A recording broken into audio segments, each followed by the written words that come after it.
growing weary of running from room to room, practicing one-tooth insurance-driven dentistry? Then stay tuned for the latest episode of The Lionhearted, where Dr. Stephen Rasner will hand you the blueprint for what many call the gold standard of general practice dentistry. Hi everyone, Dr. Steve Rasner here with this week's version of the Lionhearted podcast. Welcome everybody. I hope everybody's had a first good 4 months of 2021. I continue to thank those of you, especially lately, who have taken your time out of your lives to email me with questions or positive feedback on the show, and it's why I do it. So thanks. I appreciate you keeping that up. And by the way, you can reach me at my email, which is my name, drrasner@aol.com. So let's get to it. I'm preparing for a podcast I'm doing for a doctor named Rich Maddow this weekend. Actually, I'm doing a bunch of podcasts for other guys coming up. And in preparing for that, I've got different titles for these podcasts, like 5 rules to do this and, 4 cornerstones of that. So, you know what? I looked them over, and I know we've been doing this now for a couple years.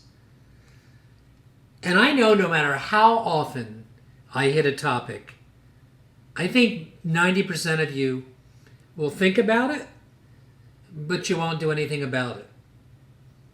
So we're going to call this one 4 things to think about on your way to work or on your way home. Understanding that's probably when some of you might tune me in or not. So let's do it, because I picked out some principles that are my best hits. Now I could do a whole podcast on any one of these hits. So that's not what you're getting now. You're getting some, I hope, provocative thought. So first of all, let's deal with this thing. This thing called obstacles. Right now, almost all of you listening could identify in a short time a number of obstacles that are preventing you from doing what you really want to do. Maybe you're stuck in an associateship that you don't like.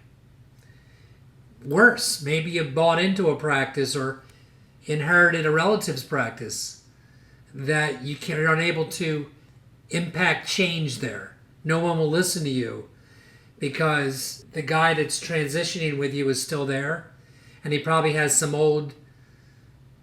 literally old staff members that are stuck in the past.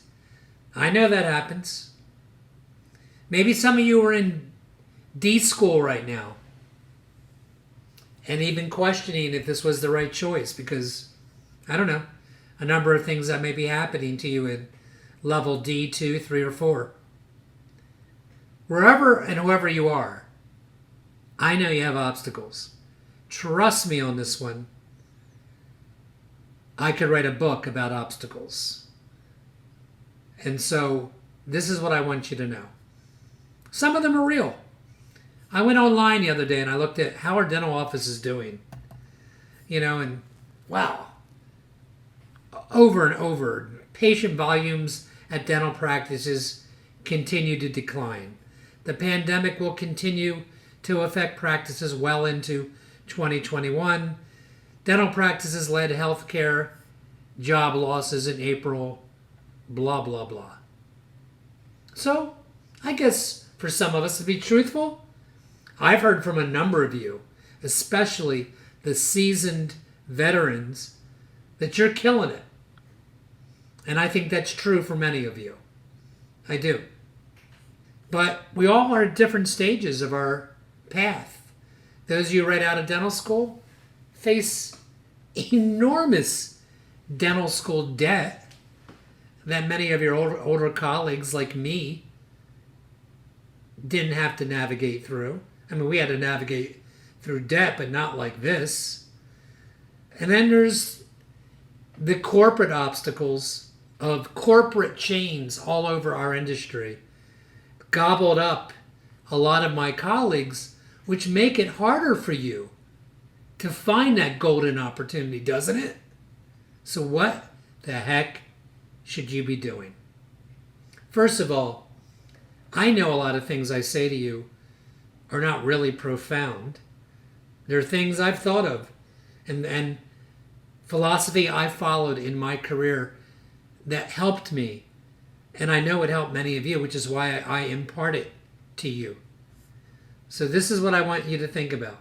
Don't get mad at me for this. If worrying about an obstacle in front of you, or if just deliberating on it constantly, I can't do this, I can't do that, or feeling poor me, instead of taking the same energy and action to move in a different direction that probably will help you. Nobody's coming to rescue you. You've heard me use that line on a number of podcasts. And if feeling bad for yourself and being depressed, and I get it, sometimes we can't control every emotion. If that helped, then I would tell you to do it. But it doesn't help. At the end of the day, you, doctor, are responsible for what's going to happen to you a year, 5 years, and the rest of your life. It really is you. No one can set the professional path for you but yourself. Not your significant other. Not your parents. And so the first thing I would tell you to do is quit wasting time not taking action to obliterate the obstacles in front of you. And I mean that. Steve Rasner didn't invent that philosophy, but that has been my philosophy for as long as I can remember, and it works. That's that. So what should you be doing? You know how I've always felt? I wrote this line, that there isn't one industry in the entire world where a select few set the gold standard for everybody else. That's true in everything from law to teaching to every business industry you can think of, from restaurants to dentistry. Tell me why that can't be you. And how could it be you? The next one I did not think of. It was by Tony Robbins, who I'm not a giant fan, but I want you to think of this, because I know it's true. It was true for me. That the major deterrent on the growth of any business is the owner. By what? By your own fears, the limits you put on yourself, and the stories that you tell as to why you aren't where you want to be. I'm going to say it again. That the major deterrent to the growth of any business, including yours, my colleague, is by your own fears, limits, and the stories you tell yourself as to why you're not where you need to be. Oh, if it wasn't for the 4 kids we have, God bless you. That's more of a blessing than you are, that you won't find out until you're older, by the way. I know it's a lot of work. You know what I'm talking about. If I wasn't in so much debt, if I didn't get in the wrong associateship, if I didn't, give me a break. Change it. Quit listening to my ideas or other people's and not doing anything about it. That's all the philosophical lecturing I'm going to do to you. The takeaway for you right there is, man, I would set out to be, and I did, by the way, set out to be in my 20s, the Michael Jordan of dentistry. Even though in reality there is no such a thing, there's a lot of Michael Jordans I now know. But why not aspire to be him? To be that level of a player? And you know what I'm going to say to you, that there's only one way to get there. With a lifetime commitment, like many of you have made. Some of you made it years ago and you stopped to CE. I know, I can tell you that there was a dentist in my town when I got out who I looked up to. By the way, having a mentor is a very, very good thing if you can find them. And I've told you on other podcasts, I used to get, before the internet, I would just ask a million questions, and I would find the best dentist in the United States and in my community. And I would hear about a great guy on occlusion in Chicago. And then I heard about another guy in Florida. And I would call him and ask if I could hang out in their office. I would ask them if I could pay them. And I won't get in their way. I'll just kind of be invisible, look over their shoulder as far away from the chair as they wanted me to. And I would tell you that 9 times out of 10, I never heard back from them. But sometimes I did. And I took advantage of it. And there was one guy in my town that was a stud. This guy would put secondary anatomy in an IRM temporary filling. It was intimidating. That's his level of attention to detail. I'm not kidding you. And something funny happened on his career. I was supposed that he was about 20 years ahead of me. And he kind of faded into the sunset. And I know about his practice because I, by coincidence, inherited 1 or 2 of his staff members over my career. He stopped training. He was killing it. And he stopped training. He continued to do things the way he had always done them. So if you really want to change, whether you're in an associateship, whether you're just getting ready to graduate dental school, and I know you, same old, Steve. Don't you got anything new? I don't have anything stronger to give you than that. That if there's one thing I would borrow for, I wouldn't borrow for a house you couldn't afford, or a car you can't afford, or quite frankly, even a vacation you can't afford. I would take many vacations. I would live in a house that I could afford, or I'd rent. I'm dead serious. Or I would drive. Who cares what you drive? Seriously. One thing I have found that's a common thread, and I can speak like this now because, damn, man, I'm 40 years past graduation. I don't even like saying how old I am. But I'll tell you that the thing I find in common with all very successful people is they don't have car payments. I'm serious. They don't have car payments. And their cars that they drive are often 10 years old plus. They just don't give a you-know-what about that. Now, I like to have fun, and I'm a little more ostentatious, probably, than I need to be. But I do subscribe to a lot of those philosophies today. So I got off the track, but the thing I'm trying to tell you is I would train for CE, and I would do it every year and multiple times a year.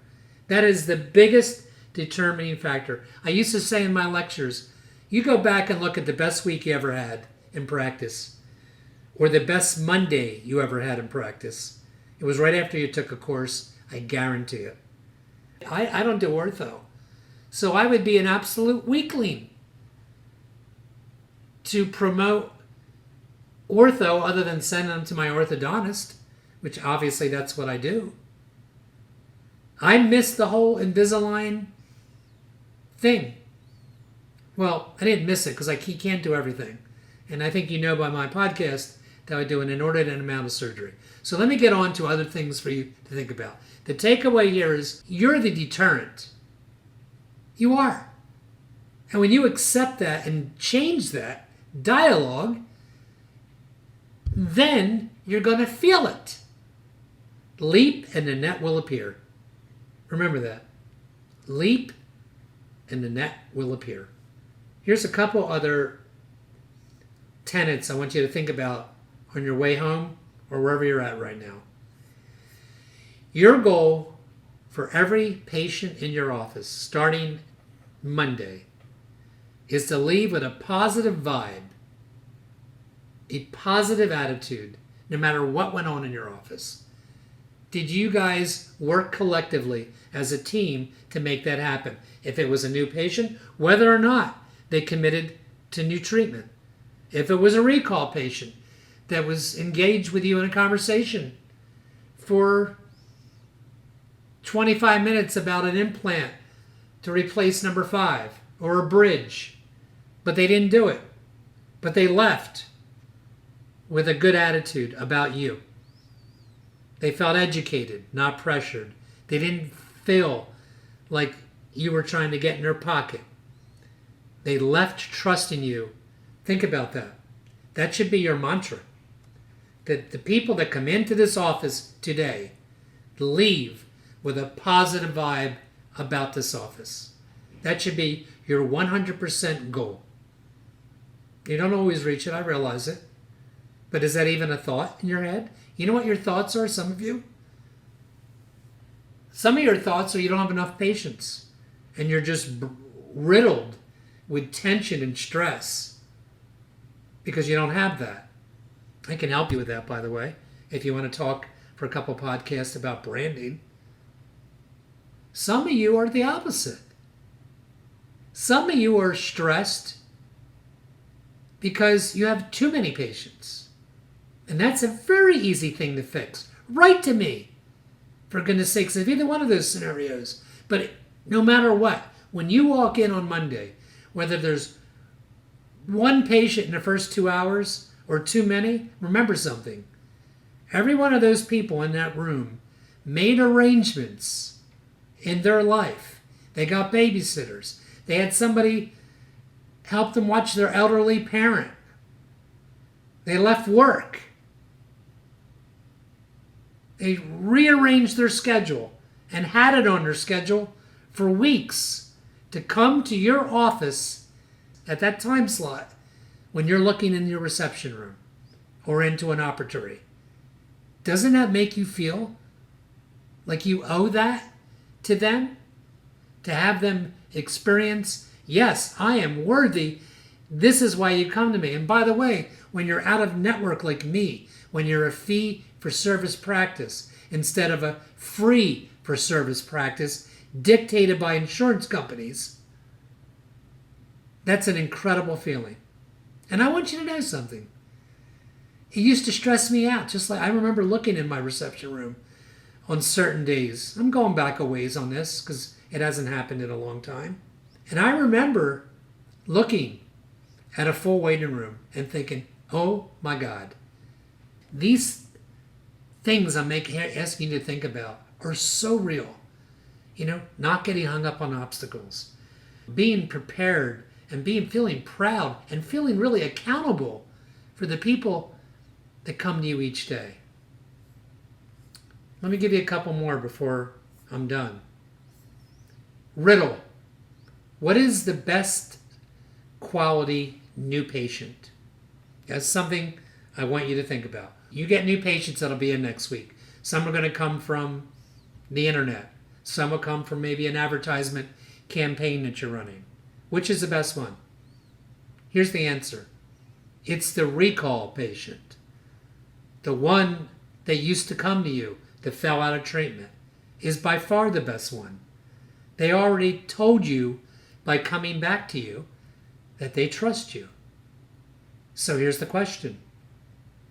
How many dentists listening to me right now say this? Gosh, they come in the front door and then over the time, I lose them out the back door. Meaning, you don't know when you lost them. And they're just not with you anymore. And then you might wonder, well, where are they? Well, some of them did go to another dentist. And some of them are not going to anyone. And they need to be motivated. Do you have a formal system in your office for recall? I have tried everything. In my career, I will tell you this. The only thing I have found that consistently works is to reward the staff member with, to be honest with you, it's for years and years, I gave $10 per recall that came into the office that is a patient overdue more than 6 months. That's not a patient that canceled, that's due right now, that rescheduled next month. That doesn't count. I'm talking one that has not been on the radar for over 6 months. the people in my office that get rewarded with that do not get that until they get 10. And they have to come into the office and complete the appointment process. And there are times that I pay $20. And you may think that is crazy. Some of you listening will say, why would you pay them to do what's already their job? And you're right. I feel that way too. Why is the question? The answer is because it's worth it. The value of a recall patient, as any new patient, is extraordinarily above $20 that I can't even begin to have to argue about that. And it shouldn't be that way. But when I have mandated it, I tried everything. When I mandated the recall process, what would I do if they didn't reach the quota that I gave them of 5? I did all that. I will tell you, those of you listening tonight that may not be in management, you may be part of the team, and you don't know how you can help your office, but you love your office. Do recall. That's how you help your office. It's amazing. 4 patients is a half a day. 8 patients, you just filled a day of hygiene. And most of the people that come back that are overdue need something. So let me be clear with this. Write to me if you want an elaboration of the system. The system is inspiring your staff to get recall. Listen, I have about 22 staff members in 2 offices. I only have 4 out of the 22 that are interested in this program. And I will tell you that some of them absolutely make $200 a week on top of their paycheck doing this. Absolutely true. So, you want action? When I see a returning patient on my schedule, that's better than a new patient most of the time. That is almost automatically a case coming of some sort. So let me leave you with this. I've done these lectures for many, many years, and over the years I'll be asked by a manager at a break, how do you motivate your team? I'm going to give you 2 rules to motivate your team. I'll first tell you that most of what you've heard about how to motivate your team doesn't work. So those of you that are locked into some financial formula, good luck with that. I am openly opposed to, if the office produces X amount of dollars, we will give the staff blank. It makes everybody happy for about a year or less, and then it fails every time. You will find no solid, enduring business that follows that model. You'll find some right now, one of your friends or somebody that's following that. You understand what I'm saying? Those people put a new system in that says, if we increase our productivity or collections or our net by X amount of dollars, I will take that money and I will split it this following way. Here's what does work. Being mindful. Now, if you got 100 staff members, I can't help you. You would have to get managers to do what I'm about to tell you. Be mindful of the contributions and enlist people in your office to be mindful of the team. So a clinical coordinator, okay? Or look, if you have a staff of less than 10, you can do it. But if you have 20 like I do, I have a head clinical person. Plus, honestly, I have eyes and ears. And giving a employee an unexpected bonus with a card of a few $100s on top of their pay, if it's not earned, then don't do it. And don't feel you need to do it for everyone. That's not what a bonus is. Unless they're all killing it, then give them all a bonus. But when a staff member gets an extra check that they had no clue about, read the psychology. Don't listen to me. Google unexpected bonuses and rewards and how that influences people to strive even harder. Wouldn't it do it to you? If you receive something more that you didn't know was coming, it would probably make you continue to do that behavior more. And lastly, the second thing that motivates them is flexibility. Mom stuff, night school, CE training, all the things. They love CE training. I don't want to be so structured here. Your team, our people, their lives change, and sometimes they want to coach a team for 4 months in soccer. Sometimes they want to take a course at night. Sometimes, a course, by the way, that may eventually have them leave you. Or just being a mom. Whatever it is, being flexible goes a long way. I hope this helped you guys this week.